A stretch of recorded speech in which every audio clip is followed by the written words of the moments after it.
creatives, community, and kind folks to RPG with DBJ. I am your host, DBJ. All of you who participate in the show, live or not, are the co-hosts of the show. Thank you very much for being here. And um, I often I convince myself that I take pride in in riding the seat of my pants when it comes to us talking about the show because many years ago I've been told that when it comes to tabletop RPG uh, concepts and circumstances and subject matter and themes and all that kind of stuff, that I would quickly burn myself out in talking about these things. Uh, Live streaming an hour a day, every day, 5 days a week, and mind you, took a lot of huge breaks.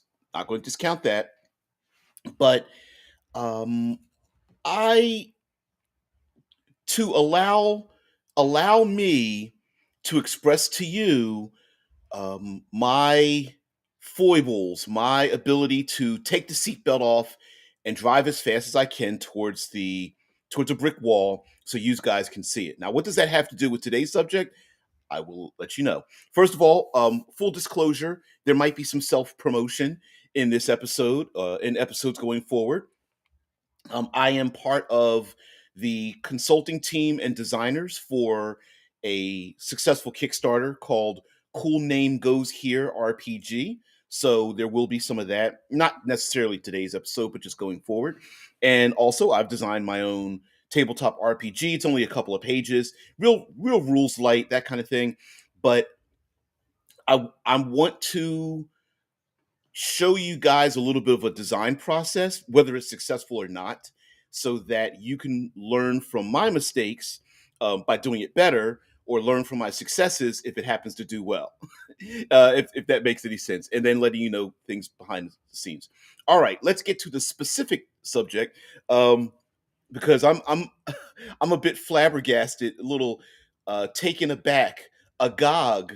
I'm a little uh, both confused and or excited about one of our co-hosts, Zamara0292, who intends on rewriting basically all the spells. I That's a daunting task there. Awesome project, daunting task, but I got to give you the slow clap on it. Got to give you the slow clap. All right. So if you see this thumbnail in the title, I want to talk about types of monsters, specifically monsters that go into dreams and nightmares. But we can spread this out a little bit. And it's basically new challenges that aren't necessarily direct or happen to take place in tabletop RPGs that don't necessarily have an extremely clear method of adjudicating success or failure um, in terms of their actions. And we're going to refer to fifth edition hags because it's a very easy thing for us to refer to. But I'm going to talk about monsters and creatures and adversaries that have like non-standard actions and attacks and goals, and for the PCs to attempt to stop those kinds of attacks when the rule system doesn't necessarily allow for it, or it does allow for it, but the player characters have never engaged in that particular function. So, for those who don't know, Dungeons and Dragons has a set of creatures, basically known as hags, that are known to, like, what is it? The night hag in in a historical context, like, sits on the chests of people and drains, gives them nightmares, and enjoys causing chaos and havoc and nightmares in people, and drains the life force from them. And it can be very difficult to like have a thing where, for the most part, player characters are very vulnerable to, like, nightmare and dream hacking, because it's in Dungeons and Dragons, because there's not very much they can do about it until they get to a high enough level in which, then you start talking about, like, um, ethereal combat or um, blocking mental intrusions and things of that nature. And I think there's a while on the surface it feels like it's a problem, I think it's a great storytelling element to have player characters attacked in a way that they are not normally attacked in, and then having NPCs attacked in this way, and the player characters have to stop a thing. And I bring this up because I'm having the same issue with my own tabletop RPG that I'm modifying and designing and iterating and things like that, and how to handle that particular situation. So I want to talk about it openly and then express it to you guys. And so here's a handful of ideas that I think make a great way for us to handle like monsters that don't attack people or don't create situations in which the player characters are unfamiliar. So one of them, of course, is to foreshadow. Player characters come to village. Maybe they're there to just resupply. Maybe they're there to meet um, a contact, or they meet passersby on the road that have had terrible sleepless nights, and they come to the village, and they are there to maybe they've been given specific orders. A cleric has been given an order by their or paladin or herald has been given specific orders to go to a town and exorcise, basically use an exorcism to get rid of the demonic influences that are infecting people's minds. Or maybe there's a rogue or a thief or something that says, "Hey, get there quick. There's a lot of distracted victims, marks there you could steal from," or something like that. So absolutely positively foreshadow. I'm a huge proponent of foreshadow. I understand that surprising player characters is a cool thing, or at least it feels like it's cool, but you got to foreshadow individuals that have maybe died from sleepless nights, or individuals in the tavern and they're not drinking. They're all, instead of them drinking alcohol, they're all drinking coffee and trying to stay up with big bags under their eyes or something like that. Maybe there are agents of the city walking around banging pots and pans in the middle of the night to wake everyone up, and the PCs are like, "Why can't we get any sleep? Like, why are they making noises?" So I think children drawing on paper, or people drawing on walls trying to express the nightmares that they see over and over again, would be like dropping little clues. Like, if people really lived in this situation where they're being inundated by their dreams, or their dreams are being switched to nightmares, doing that. Yeah, Samara says having a slow to low, a non-lethal way to attack the players that they can't block is an interesting way to push them into action and adventure. And you got to be careful with it, right? Like I can kind of read between the lines there, Z, where you're saying like it's a great way to do it, but if you attack players, negatively affect players in any way whatsoever, mechanical or not, they're going to want to, and by virtue of playing a role-playing game, want to and should have an ability to resist, to retaliate, to navigate their way. Now, one this I wasn't going to bring this up until we talked about this a little bit later, but one way to do it is to think of dreams and nightmares as its own dungeon and its own landscape, its own, like, take the rules, apply it to another realm, but that realm is instead in their minds. Now, the difference in that would be that, do you allow your player characters to take, do they physically embody themselves within a dream world that they would in reality? Like, do you allow your martial characters to bring their weapons with them? Do you allow your magical characters to cast their spells the normal way? Personally, I would, just so you don't make them feel like they are limited. Although you could, one way to navigate attacking your players' weaknesses and making them feel weak and vulnerable, is to not attach mechanics at all. So, like, describe to them that they're naked and they are drifting in a dreamlike state with a, I don't know, a silvery cord attached to their umbilical or to the back of their heads or something, and describe to them like a nightmare scene or something, and just go, oh, and then you wake up in a cold sweat, right? And the PCs just kind of describe a little bit of what's going on. They wake up, they you know, you kind of foreshadow, they kind of know that this is a dream, and then they them together go like, man, well, this is going to happen, and then mechanically maybe they're unable to take long rests or short rests or something. Maybe they're unable to recover like they normally think they can, and go, we're going to have to confront this nightmarish creature in a dream realm sooner than later, because it we won't be able to sleep because it will, you know, attack us or something.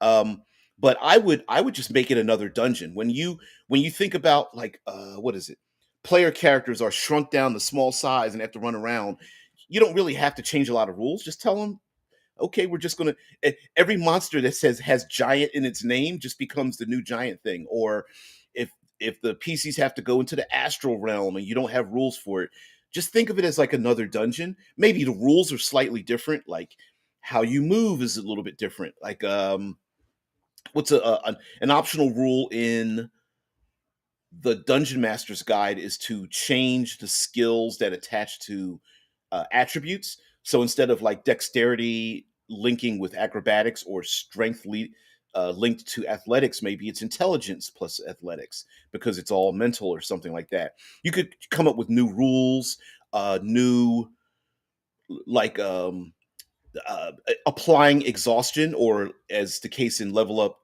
Advanced Fifth Edition, in A5E they have fatigue. So maybe the player characters, you know, you tell them, if this continues, you're going to start gaining levels of fatigue that they may feel physically but not feel mentally, or something like that. So Mara says, I will agree with your feelings on foreshadowing. Plus, surprises like horror is best achieved by establishing a sense of normalcy before breaking that normalcy in a sharp way. Yeah. Yeah. I mean, um, like Z mentions, you know, sometimes the most horrific things happen in movies during like regular normal conversations, mixing innocence with decadence, like dirty, muddy, or bloodied doll babies, or uh, children, but they're like bloodied, or they're carrying like rusty knives. Or it's like mixing the innocence and then all of a sudden the normalcy, people having conversations, people maybe talking across the dinner table, um, individuals playing in the park or whatever, you know, butterflies and rainbows, and all of a sudden there's a an additional, you add that additional layer of darkness on top of it, and the horror starts to build. And yes, dreams and nightmares lend itself to horrible things,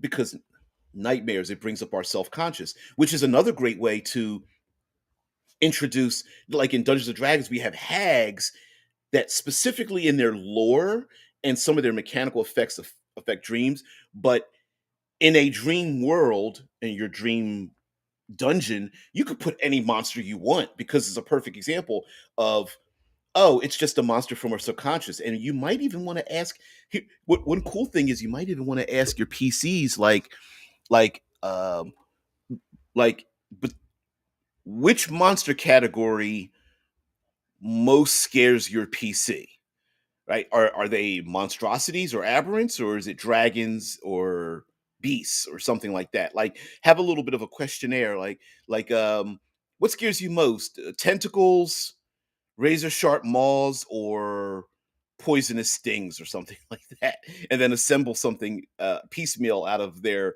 a conversation with them.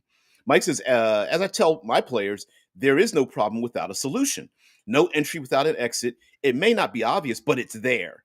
In a nightmare scenario, there will be some sort of built-in puzzle which allows an exit.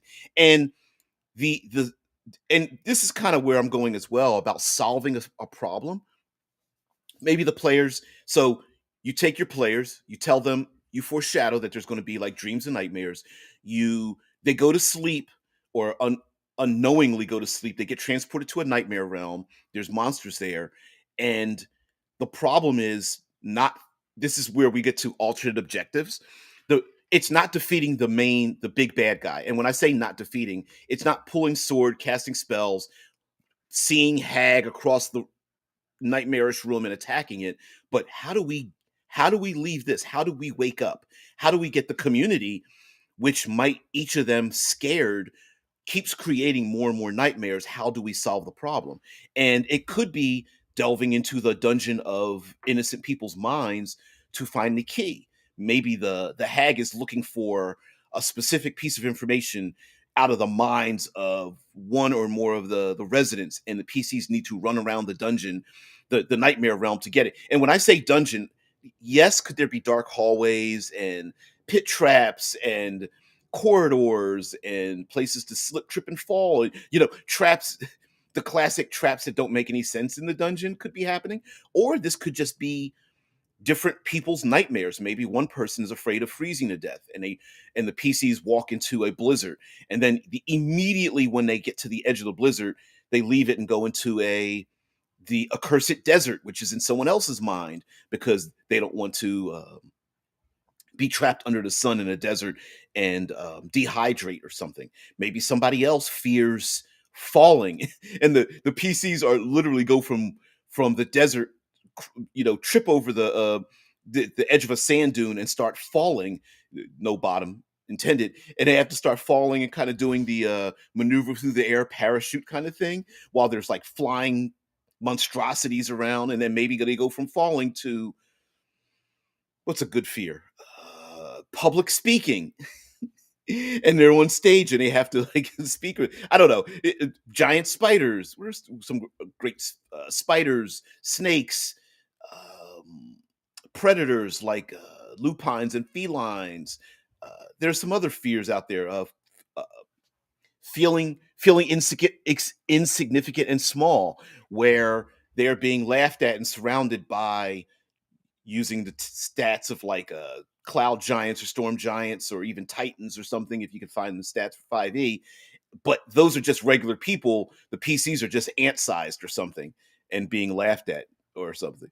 Zamar says you are more organized than I use the more cruel method I learned from Koval. I make the problem, you brute force the solution. I will write a few wrong answers though. Yeah, yeah, yeah.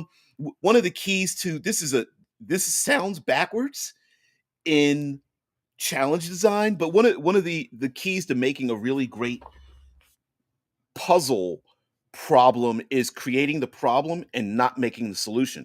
But I'm going to add to what Zamara is telling us, and that is connected to creating a problem. You as PCs got to figure your way out of it. Is being open as a game master, narrator, storyteller, being open enough to go, you know what? I don't have the answer, but if you come up with a great solution, then you're correct, right? Like it's allowing ourselves to go, I as a the game master is going to say to ourselves, I don't have the answer, but I'm not going to make it like a written riddle where there's only one solution. It's, hey, if they come up with a great idea to get out of this, fine. Now, the great idea might be, hey, let's lead the hag and then, all pile on the rabbit by leading the hag into a particular location or something. That might be an answer. But if the PCs are going, hey, this is her domain and it could, if you, this is a different, changing genders on monsters to make them unique. That's a reskin thing. But um however, the hag, what is a male hag called? Somebody, you guys think of it in the chat. There's probably a cool name we could come up with for male hags. Um hags and haggards. I'll call them haggards. Hags and haggards could, like, maybe there's something that they want. Like maybe there are innocents left in the city that the hag hasn't quite put their tendrils into the minds of these individuals to really make them feel the horror. And then maybe the player characters are like, hey, let's lead them towards this as like a little morsel, and then we pile on. Like, that might be a good idea. Mike's is a Nightmare is a great spot to drop in or expose PC flaws that normally sit there and do little, especially if you I would say that it's a great storytelling element because players, let's be honest, Dungeons and Dragons as a game system is all about the best and brightest, right? There are no negative traits necessarily attached to player characters. For example, if you play other game systems, I'm looking at you, GURPS, where when you build your character, I'm also looking at you, Vampire the Masquerade, optional rules, where you can pick advantages and then drawbacks. And drawbacks could be anything from a bad eyesight, or alcoholism, cowardice, uh, a having missing a limb, or one eye, and all these kind of things that are considered, whether they're physical or maybe you have a dependent. Superhero games have a lot of this. You have dependents where you have someone to take care of them, looking at you, Peter Parker, and taking care of Aunt May. um, so but fifth edition Dungeons and Dragons doesn't have limitations like that, and actually most of the editions didn't have that. But this is a great way for the player characters to go, yeah, my paladin is upfront and courageous, and I like to smite things, but I do have a guilt, I do have a worry, I do have a fear, or I have something in my past that has been unfinished. And then be using dreams to insert that into the game would be awesome. The paladin that um wants to defeat the dragon single-handedly, but is worried about what that would be like. Like, hey, who literally can physically stand up to a dragon one-on-one, and maybe it's like the white elephant or the white elk or something, where it's the ultimate, but maybe not. A maybe there's a Viking like character that's like, yeah, I want to take on the world snake and die in battle that way, right? And then you can insert that into a dream and make that thing actually come true, giving it various monster stats no matter what the level the PCs are. Mike says, out of the box adventures has balance a trap with no set solution. Yeah, I knew that PCs would invent something I didn't account for, so I'm open to their input. Yeah, there are plenty of, like, especially the OSR. If you take a look at a lot of OSR adventuring, both originally from original Dungeons and Dragons all the way up until um, the new OSR, that there are lots of puzzles and traps that don't have clear mechanical roll the dice solutions, but there is still a solution. An example would be, and I'm stealing this from various different publications in my mind, so I can't pick one specific one. Although I think I remember this trap-ish in on the back of the cover. There was a black razor. Anyway, White Plume Mountain, maybe. At me if I'm wrong. So there's a room with like acid or fire or lava or something at the bottom of the room, and to get across it, there are round platforms hanging by chains or ropes.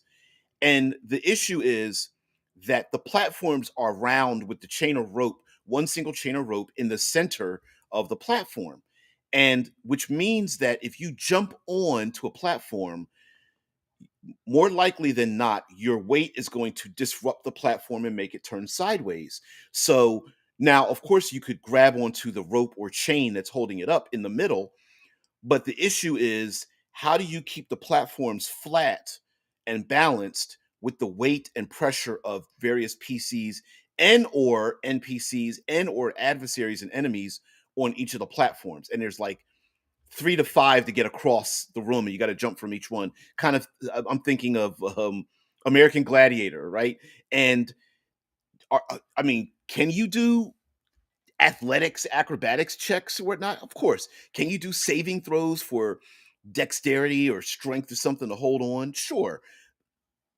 But sometimes it's like PCs will go, well, can I do a grappling hook? And like throw the grappling hook and get it to hook through the chain and then pull it over and then tie it down or something. A lot of that, it's like, yeah. Uh, Deadman says ogres are often used as male versions of hags. Yes, yes, yes, yes. The male version is the aggressive, mindless, bestial monster version of the seductive, infiltrating, mind dominating version of the female. Yeah, and that's a mythological thing. Ogres, minotaurs, cyclops uh, tend to be m- m- um uh I'll use current terminology, monstrous, bestial versions of male testosterone writ large, and then the females tend to be uh, hag, succubi, shape changing, mind altering, illusion casting like dryads and things. It usually doesn't happen the other way. The men tend not to be softer and more subtle. Vampires, not notwithstanding, and the ladies tend to mythologically tend not to be as harsh until they take you out, mantis style, right? Like um, um, seduce you, and then when you're down, the classic. What's the movie? Sharon Stone, uh, sexually riding the guy, and then just as he gets ready to reach the climax, pick ice pick right in the chest, over and over again. Yeah, that kind of thing. I also think what a great way to challenge the players in some ways is to use like the you're being attacked. I mean, don't explain that there's nothing they can do in their dream or nightmare, then attack them, then they wake up or it repeats itself and they realize that they died, but then there's a way to get out of it, right? Like, hey, paladin or rogue or ranger or whatever, you're being chased down a hallway and you go to reach for your sword, it's not there. You go to cast a spell, you can't. You feel you can't speak the words to release the spells, and when you reach up, your mouth is flesh has grown over where your mouth is, and then the bestial creature jumps on top of you, with hot spitting in your face, and it goes to grab for your throat, and suddenly you wake up in a cold sweat, right? And then it's like, oh, there's the foreshadow what might happen, and the PC and now the player character's like, well, I know what's going to come after me. How am I going to stop this, right? So you could do a classic, like, oh, it'll kill you, but you're really not dead. And then it gives the player characters like, oh, if we die in our dreams, does that mean we die, right? You could play that out. That Mike says, I used the disc chain room in another adventure. My gnome wizard player used reduce, okay, on herself. Then he used mage hand to grab herself by her own scruff and ferried herself across like a cat carrying a kitten. You scruffed yourself. Yeah. That's hilarious. The image of that is hilarious. I hope your gnome didn't accidentally go the do the meow, yeah. You pick up the scruff. Yeah, players are more inventive than many account for. They sure are, and I think leave it us giving them the space to be creative is kind of cool, right? I mean, yeah. Mike says Pathfinder has an entire path called Strange Aeons, which is entirely nightmare based. I know I mispronounced it. Aeons, whatever. Um, so yeah. Now I'm going to show you something. I'm going to share something with you guys because I'm literally still working on it. It's there we go. We're going to share this out, share and share alike. Um, this is a this is the role playing game that I'm working on. I'm calling it Dreamfire, and it has expanded. I had to do. I completely relaid it out. I actually dropped this in the Discord, so if anybody wants to see it, they can take a look at it and stuff. But um, it's it's moved past. it's moved past the two pager, so now it's one, two, 3 pages long. Had to I like snatched everything away, added another page. By the way, I'm using this is from Canva, and no, this is powered. I did not make this up in a way. I use this. There's an SRD from uh, uh, Kapokli, which is a Brazilian game designer, and so it's powered by Push. I guess I'll put the I gotta put the link in the descriptor. Yeah, I better go ahead and grab that just because uh, just so that I give credit to where credit is due. Let me just copy.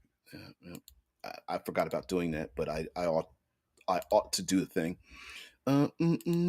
So I popped it into the chat. If somebody wants to use that, but uh, long story short, so I create this thing, and the idea is that player characters are like dream warriors, and it takes place in an entirely dream-like realm.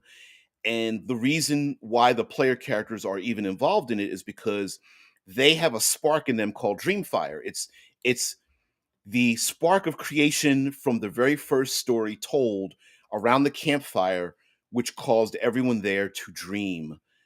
It's the first dream story, and you as a player character play an individual in the dream realm, going around getting involved in different things, and your dream fire is what draws you towards conflict and solving these conflicts, and essentially allowing people to fighting off nightmares you bring for yourself and to others, um, and things like that. So, and there's a little character sheet here. I added in a bunch of stuff, the powered by push in there to give credit where credit is due. I decided to call it the design dream Jux. I don't know if I'll make other role playing games, but I probably will. Everybody, we all have um not kill your darlings. We all have fantasy heartbreakers, and this may be one of them. There's the link to Kapakle. Mm-mm-mm. But this the characters portray someone known as an Onirin, which is like a I don't know, it's my own version of like a dream walker and such. Let me get back into the chat. So the and it I've always had an idea of course always creating new role playing games, but what came through my mind was like a challenge. I love challenges, and dreams and nightmares in role playing games are like one of those strange challenges where solving the problem it bring it automatically brings with it this solving the problem that doesn't lend itself to beating things about the head and shoulders. Now, yes, it could be that someone, and maybe not the player characters, but an innocent victim has to confront their own fear. And confronting that own fear means that they have to pick up a weapon and learn to fight. And it could be maybe the player characters have to, if I can use gaming terms, buff a zero level NPC to fight the bugbear, right? Like, how can the PCs do? Maybe that's a unique way to use the game system to use a bless and a bardic inspiration and so on and so forth to stand in front of the NPC that's got like I'm scared to fight the bugbear, and the PCs are like I could wipe the floor with this bugbear, but but we won't. It there's no way we can fight it. This person has to confront their own fears. It could be a player character. Maybe one of the rules is each each player character has a an adversary that by themselves they cannot defeat, and it requires the other player characters to get involved to defeat that thing and to help the main player character defeat their own fear. The paladin against the dragon is like it's like yeah, that's not going to work, or it may work, but the other player characters can't get involved in it physically directly. It can only be indirectly, which you could establish a rule where maybe the player character is the only one that can land the hits, and everybody else, it's just useless. Or it could be the opposite, where all the other player characters can land hits, but that player character has to buff their allies because they can't confront it on their own. Or you could just establish some kind of like troll healing to every monster. Like I'm scared of spiders. Okay, well, it means that the spider keeps coming back every time you hit it because it keeps recovering 10 hit points at the end of the round or something like that. Um, those are mechanical ways to do it. But alternate objective ways to do it could be literally running from the monster to find the thing in the minds of others or maybe in themselves that to confront the fear itself. So let's stick with spiders, and I don't know where I'm going with this with spiders, but maybe the spiders in the webs and the swarm of spiders and all that, maybe that leads to the player character being scared of being caught in a web of lies and deceit. And in order to solve the situation, the player's like, you know what, I'm going to have to make a vow of truth. Yeah, that's it. If I all the spiders and the webs and the poison bites and all that's from backstabbing. So maybe the rogue has to take a vow of truth. And when the player comes up with that solution, you as the narrator are like, oh, that's great. Let me give you a slow clap on that one. Yeah, like, okay, that's how you defeat it. Maybe it's non-mechanical at all. Maybe each player has to come up with or maybe make a suggestion to each other, like, oh, paladin to fight the dragon. Um, maybe when you can one day confront the dragon, you won't fight it at all. Maybe you'll just bargain with it, and everyone expects you, from your ancestors that fought dragons and died fighting dragons, and you think you're going to slay a dragon. Maybe instead you're going to not necessarily even befriend it, but give it a chance to live and or move on or something. Maybe the dragon itself doesn't want to fight because the dragon's like, why do these paladins keep trying to fight me? I'm not trying to do this. Um, any number of things. I don't know. But going back to a little bit of self promotion, talking about dreams and such. So, and this is where I'm a little bit stuck, kind of. Let's see. There we go.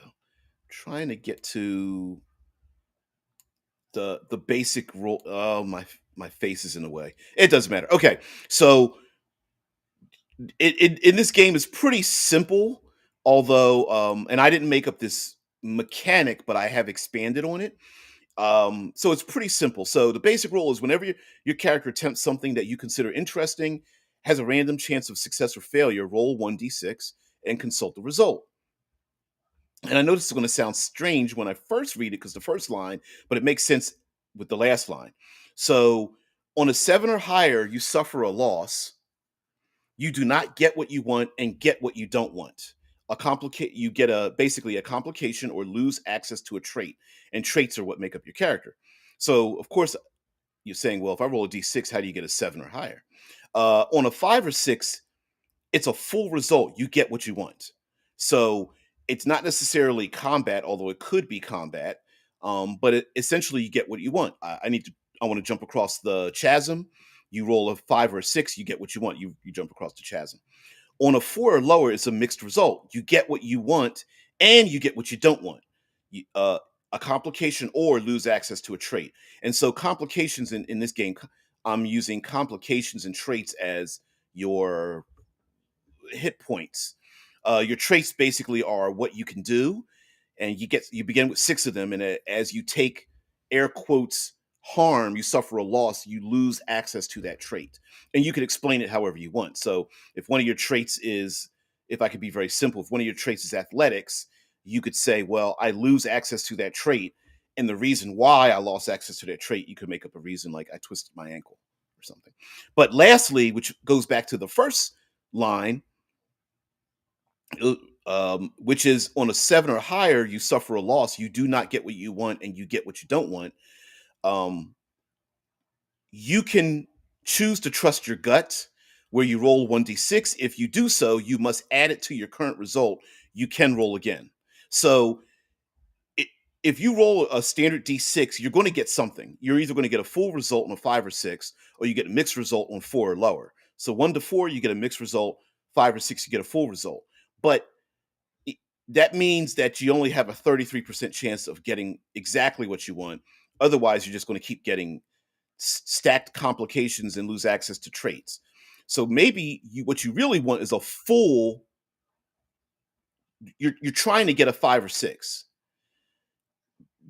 But if you roll a 1 or a 2 and you really want a 5 or 6, you can choose to roll a d6 and add it, and you can keep rolling. You keep adding it and adding it, which means it's like blackjack.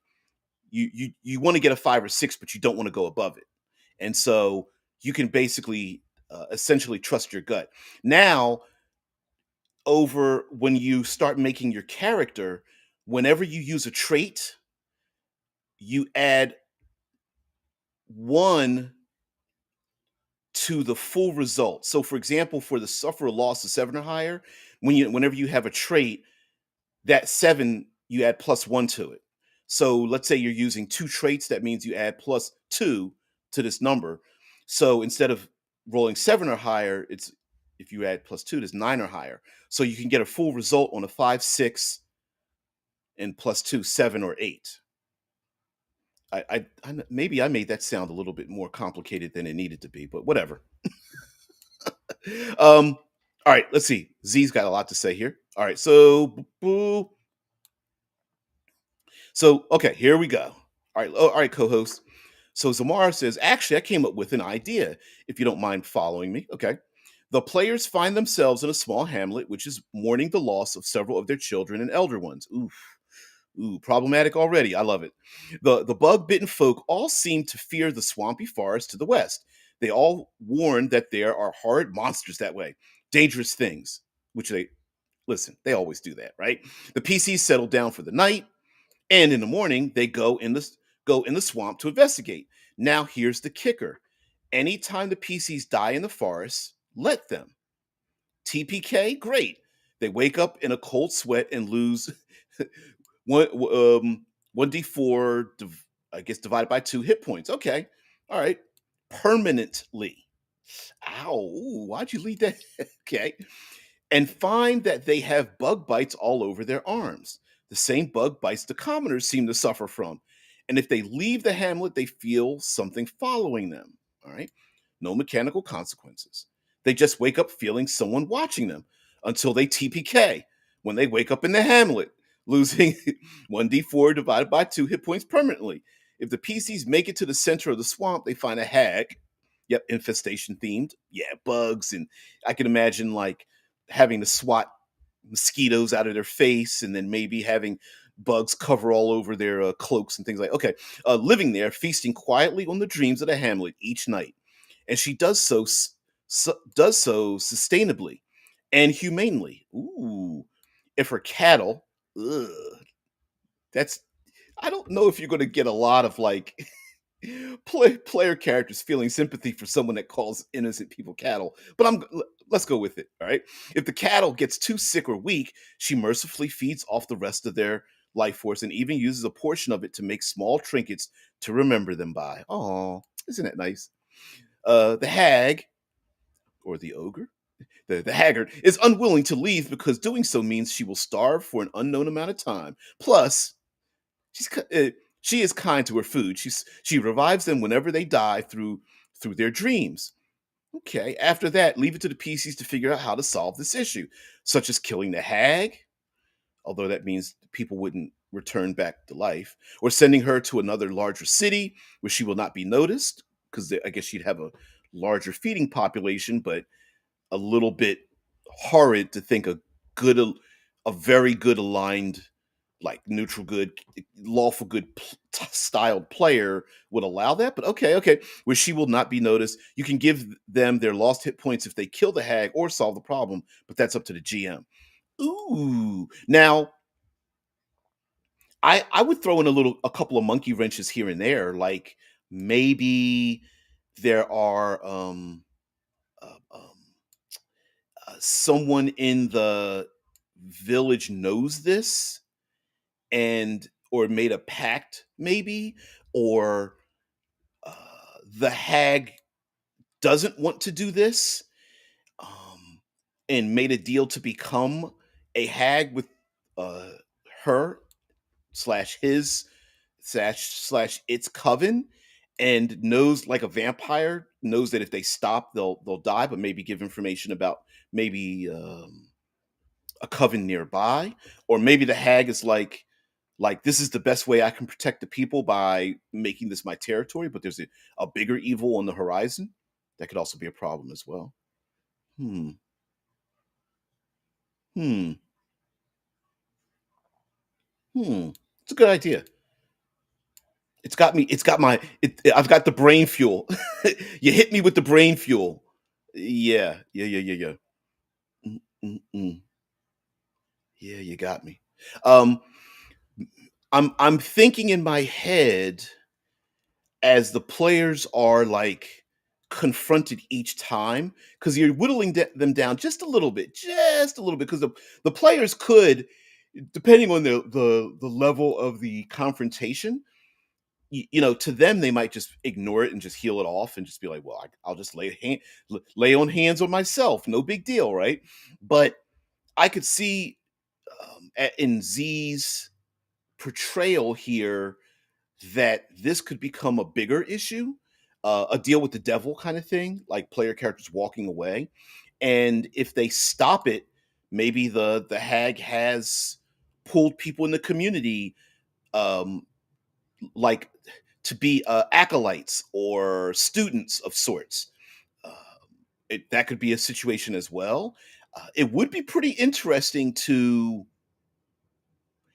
change the alignment of the hag itself. Like, the hag is like desperately trying to change its way, and the PCs allow an opening for the hag to become like a useful, positive, forced NPC as well. That's a possibility. I mean, how often do you even hear about that? I don't know. Hag could sacrifice herself for a greater good, knowing what they're doing, and then it's like, oh, the being pushed off the edge because of the guilt when the PCs arrive finally makes that thing happen. So I don't know. Um, hmm, pretty interesting. Mike says, I'm seeing an entire scenario where a being, a hag, if you will, or a demon, lich, fey being, etc., generates a series of cursed objects. These objects will enslave entire villages or towns into being stuck in their living nightmares. Each each entire towns are catatonic. I would even go so far as to, like, what a great way to have non-Euclidean dungeons attached to cursed items that then lead back to a big bad. Because you could do this. I mean, this would be very easy to apply as level based, right? Like, the first village they come to is level one, and the second item they find in the village comes to level two. Maybe they have to, maybe going through the nightmares in the minds of the people leads to the dungeon, or outwardly, right? Like, it's the cursed item is transforming the people into monstrous things over time. And of course, that's always a big moral conundrum. If people, it's the lycanthrope uh, conundrum, right? Where the PCs are trans and the NPCs transform into something horrid. Do you kill the monster knowing that the NPC didn't have any choice in the matter?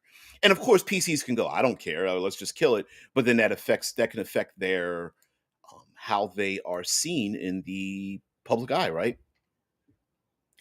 So he's like, I'm going to write this up and flesh it out. Hell's yes. You can't steal your own idea. It's the rest of us that can do that, right? But but yeah, I mean, what do you do? Do you if you send the hag to the larger city, it's just putting it off until you have to deal with her. Maybe the hag itself is in league with something even more powerful, which is always a great thing. Taking your lieutenant, lieu- lieutenized, that's not a word, lieutenant creatures, and going like, oh no, there's always a big bad above them.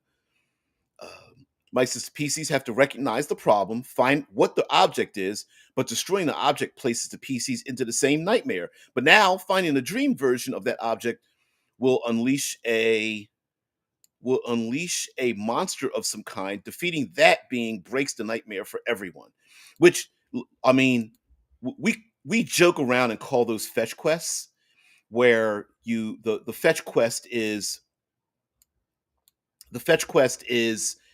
like going after an item to stop a thing. The MacGuffin, right? It's the go after the item to find the thing to solve the problem. But this compounds it, right? Like, well, first we have to find out what the problem is, and then we got to find the object. Then we get the object. Now we got to go into the nightmare realm version of the object after destroying the object to solve like you can stack the problematic conditions on top of one another.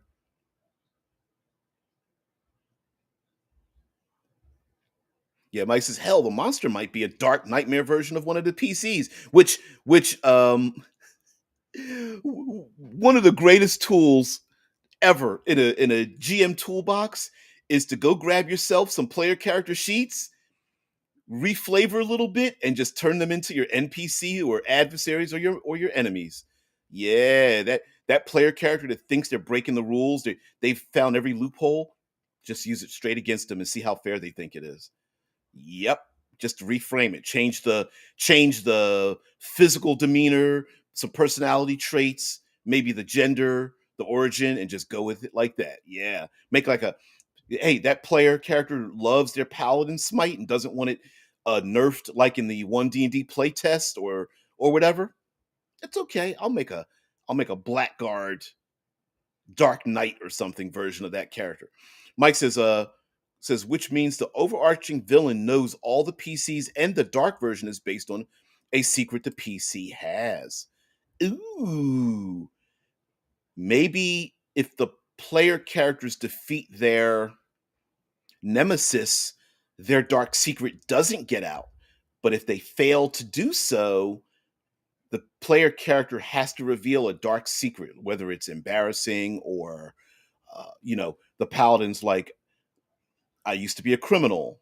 The I don't know, the rogue or something. It's like, hey, I know I've said I only steal, I never murder, but I actually murdered somebody. Someone died when I was very young in the course of or I let, I escaped, but I allowed a best friend or family member to, serve in you know, the gray castle or gray fort or something where they have people incarcerated and it's the worst incarceration ever, and I never broke them out and I let them suffer for my crimes or something. um, a cleric that says, on a daily basis, I scream at my deity because of the unfairness in the world and whatnot, and I curse their name. Yeah, exactly. I know your inner fears, barbarian. You know what I mean? Yeah, the old cackle. You gotta have a cackle. You gotta have cackle with like the liver spots on the back of the fingers, and they're all knobby and arthritic, but they're unnaturally dexterous or something. You gotta have that. Gotta have that.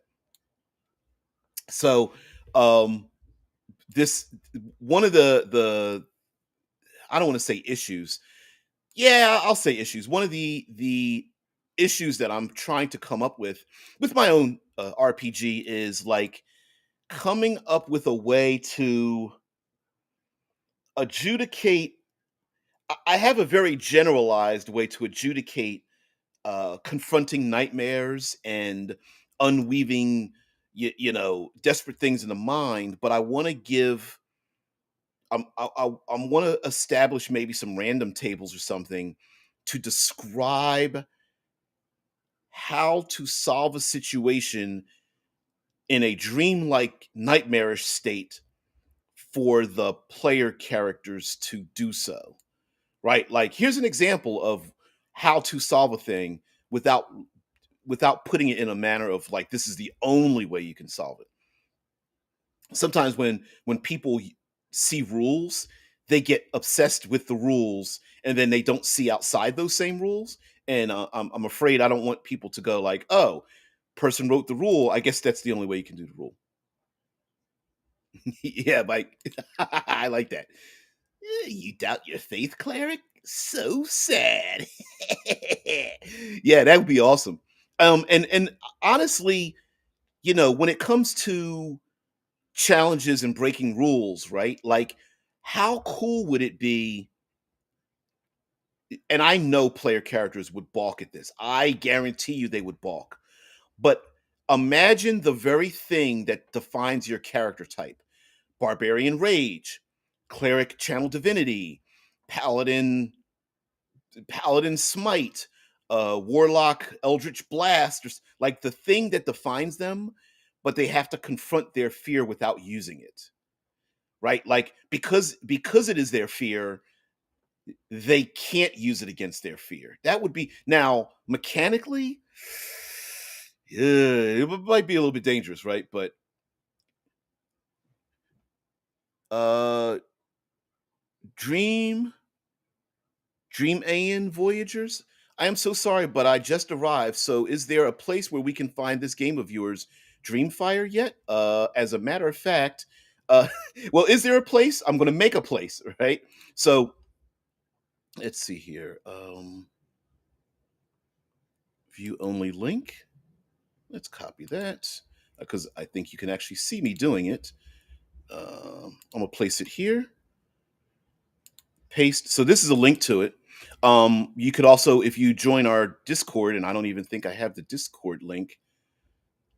Well, maybe I do. Maybe I do. I don't. Although I know Discord. Let's see if that works. I also posted in our Discord. Oh, you're very welcome. Well, no, thank you. Paste. There we go. Although, do you have to have an invite? Dead man, you know better than me. You're always smarter than me. Might say, Paladin, you were never born to lead. Yeah. Paladin, you were never born to lead. You never earned your station, little rich boy. And your fellows know it. Yeah, you got to spit it. Like, you have to do it. Who's a great actor that, like a, what's the actor? Tyrion Lannister, dance. Something dance. Or what was the other actor that played in that played the vampire lord in um, the very first oh, lichens versus vampires. What? Wow, my brain just, yeah. Zamar says you do have it on a Discord, which you should start linking an invite to the description box of each video. If you haven't started doing so already, I need to do that. Yes, yes, you are absolutely correct. I Although, wait a minute, I actually do have that. I'll have to go in and add it in the doobly doo. Uh, I get lazy. I agree. So, before we get to, well, we're basically at the end of this. So here's the idea, and I'm going to read it off a little bit. It's very short. This is a very short role playing game. I can very easily give it to you in very quickly. Dreamfire. You have Dreamfire. Inside you are the embers of the first campfire where the first fictional story fueled the dreams of mankind. And Dreamfire is an excuse to get involved in other people's problems. You are an Onarian. You are an agent of justice. Ooh, let me increase the size of this. Sorry.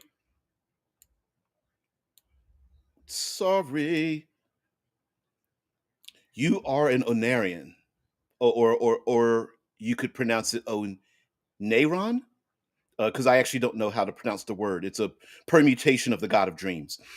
You are an agent of justice in the dreamscape. You are the few of the awakened who dreamweave arcana, have an ancient elemental mark, and are touched and tainted by your own trauma. You unravel mysteries, mitigate harm, unweave threats, and save innocence. You may be a hired gun, seeking absolution, serving an organization, or live in dreams to escape reality. You dance, run, flee, survive, and overcome the myriad dangers in the dreaming realm. Nightmares, desires, fears, and trauma are the landscapes you navigate. You patrol dark places. You fight the monsters of the subconscious. You are moved to help others sleep peacefully. You are a dreamwalker.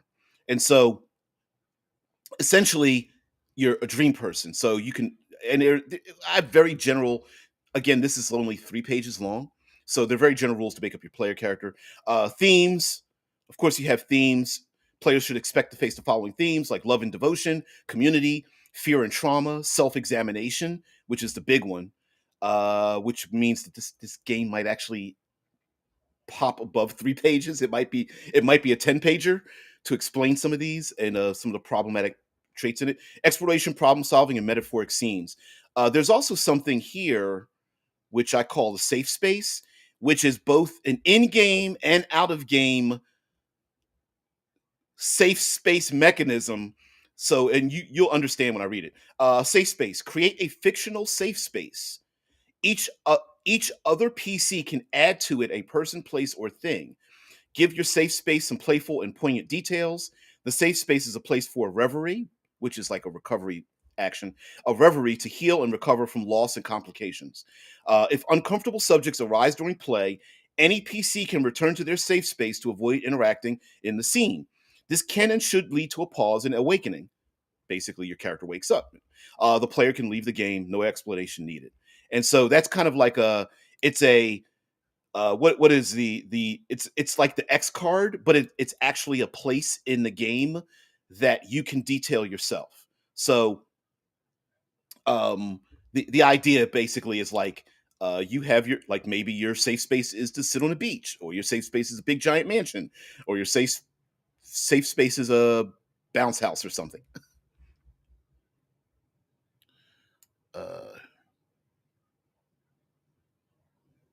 Uh, every time you cast your screen to a document, my screen blurs.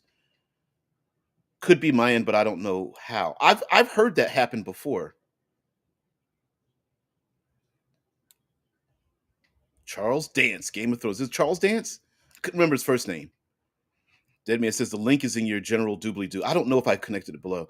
Uh Dream says there's something wrong with the Discord. I guess it connects Discord, but a page appears and no channels or else to press upon.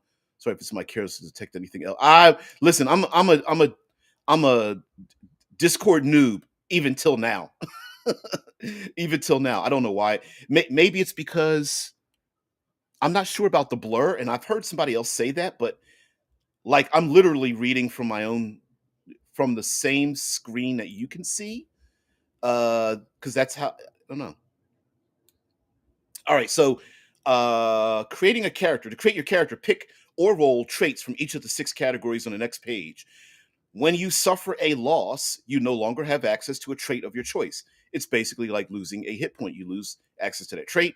Once the PC has no access to any traits, they return to their safe space and are out of play.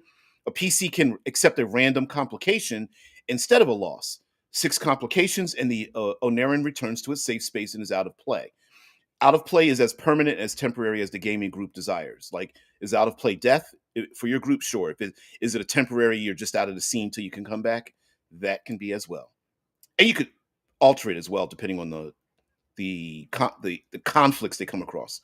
Um, for each trait applicable in a scene, increase the suffer a loss level by +1, raising it above 7, increasing the chances of success. So, if you choose to trust your gut, your chances of success increase, but you risk failure and may suffer a loss or have a complication. So that's where you roll a d6 and you want to roll a 5 or 6. Um, when you use one of your traits, or one or more of your traits that apply to what you're trying to do, that means you can roll, instead of just rolling a 5 or 6, you could roll a 5, 6, 7, 8, 9, 10, et cetera, et cetera, by adding another d6. And you could keep adding another d6 if you want. And then reverie is basically your ability to recover. And lastly, try to avoid repeating traits among players. You're invited to create your own if you prefer. Describe your Onerin. Remain humanoid-ish, but go wild. Create connections between each PC. When I say go wild, like you could have multiple arms. You could have what's something silly, like instead of a head, you have a book floating over your shoulders because your personality is that you are an open book, right? Like something weird like that. Um, all right, so lastly, before we get out of here, there are traits. Basically, you have your unawakened transitioning. This is who you are, how you're getting into the dream realm. So, like, you could be a dedicated meditation practitioner, like a monk, or someone who like dedicates themselves to meditation, and you go into the dream realm. You could be an unfortunate coma patient. Story wise, maybe someone put you in a coma, or maybe you suffered some kind of condition and you live in the dream world uh, while you're a coma patient. You could be a traumatized escapist. Maybe there's something horrible happened to you in the awakened world, and you escape your horror by going into the dream realm. You could be a hired industrial dream pilot. Basically, do you work for, are you an MK Ultra person, or do you work for a corporation? Are you a government weird CIA type of um, black ops off the books kind of thing, and you put a machine on your head that allows you to go into a dream realm, basically being a hired industrial dream pilot. Maybe you're daydreaming, or you could even be a in Inception, from the movie Inception. You could be a thief or something. Maybe you're a daydreaming savant. Maybe you're just an individual who likes to daydream and think of um, fantastical places to go. And when you're daydreaming in class or hiding in the corner at work or something, you just daydream and then you go into the dream world. Or maybe you're a street pharmachem supplicant. Maybe you take drugs, illicit or not, to knock yourself out and go somewhere else. And each of these, you get one of these for each one. Um, Under touch and taint, maybe you're turning small, but you don't want to. But it's turning small, but not insignificant. And each of these is like, it's like you can do a thing, but you don't want to take it too far. So turning small but not insignificant, or becoming a paragon without arrogance, forming a ball of pain without losing track of time, being ignored without missing one's center, altering one's face and body without losing oneself. An imaginary friend gives aid without regressing and becoming dependent. All of these don't have rules for them, because they can be shaped by the interaction with like the game master and stuff like that. What else? An elemental mark. Uh, I imagine that there are primal things that existed in the dreamscape world that existed there almost before dreams became a thing. So, and they run earth, air, fire, water, light, and darkness. So, like, you could have gemstone eyes or a hand of stone, but you turn into a marble statue when awake. Maybe you have a storm cloud pet, or always followed by winds, but you have an indistinct voice in the wind when awake. And this basically is like, let's say you can't play in a game. This is what happens to your character when you are awake. When you go back to the awakened world, when you can't play, this is what happens to your character. And you can kind of follow along with the other player characters, right? So your head is on fire, or a red hot coal is in your chest, and you're drifting ash when awake. Or you move as if underwater, or you are liquid inside a walking vessel. And normally, when you're awake, you're a vial of fluid when awake. Or tendrils of darkness extend like arms from you, or wings of black feathers. Become a PC's shadow when you're awake. And lastly, your eyes blaze with light, or an orb of light follows you, and you're will o wisp when awake. So that's just some examples of the where I'm going with this game. And it has some details. I had to, like I said, I had to spread it out a bit, because it was 2 pages, and then it was like, I don't know how to describe this. I don't know how to describe it. Lastly, the most powerful attribute or trait that the PC, there is no strength or dex in this game, because you're in the dream realm. None of that matters. Um, but you do have some sleep experiences. A lot of these experiences are about from like dreams and nightmares, like podium attention and public speaking, because that's a fear, but maybe you're good at it. Surviving falling and maneuvering when flying is a skill or ability you may have. Confronting shadowy monstrosities may be something. These are things like normal people, they're nightmares, but you're skilled in dealing with it. Maybe searching for tranquility is one of your abilities. Or thoughts moving fast and continual distractions from minor things. That's an allusion to being ADHD, or a mind as dead as space with no creative energy. And that's like a slight allusion to like depression or something like that. Like some people say, I'm not creative. Well, maybe you're skilled with that, having a mind as dead as space with no creative energy. And maybe And when I say that's a skill, that could be for yourself, that could be for other people. And lastly, there's Dreamscape Arcana. You basically roll twice, and then you have like it's like magic kind of, but each use of the Arcana causes a toss and turn. And if you do so, add +1 for each use of this ability. Also, roll a d6. If the result is below the current toss and turn value, all Arcana use fails until a reverie. So basically, every time you use it, you add a one. Starts at zero. You just keep adding. Every time you use it, you add a one, and then a two, and then a three, and then you have to roll a d6. And if you roll below that number, you can't use the abilities. So at 0 and 1, it's pretty. You can't roll below a one. So it starts at zero. I mean, it starts at zero, then you had one, and then you had two, then three. So you have to roll below that. Of course, when you get to six, you can roll below a six, but it's very difficult. So that's it. And then you have the how do you play, making adventure and such. And this can be a solo game or a GM-less game or something like that. So anyway, guys, thank you very much for being part of the show. Thank you very much for allowing me to self promote a little bit. Just something I'm working on, and I posted it to a Facebook group, see what people thought. I might put it out there even more. No, no, no. Thank you. Don't thank me. Thank you. You want to be like that? Have a great day. You would have. But anyway, um, thank you so much for letting me just self promote a little bit. We're going to talk about like dreams, nightmares, and kind of like non-standard confrontations with enemies ish throughout the week. Now, tomorrow is Tuesday. Tuesday, we talk about Level Up Advanced Fifth Edition. We'll do a little, we'll go for another two classes and deal with some other level up things. And then back to Wednesday, World Building Wednesday. We're going to talk about that. We'll talk about building like dreams and nightmares. Maybe we'll return back to Zamara's hag hag-esque confrontation and building that. Like, how do you build it? Do we build it with stats? Do we build it with dice or whatever?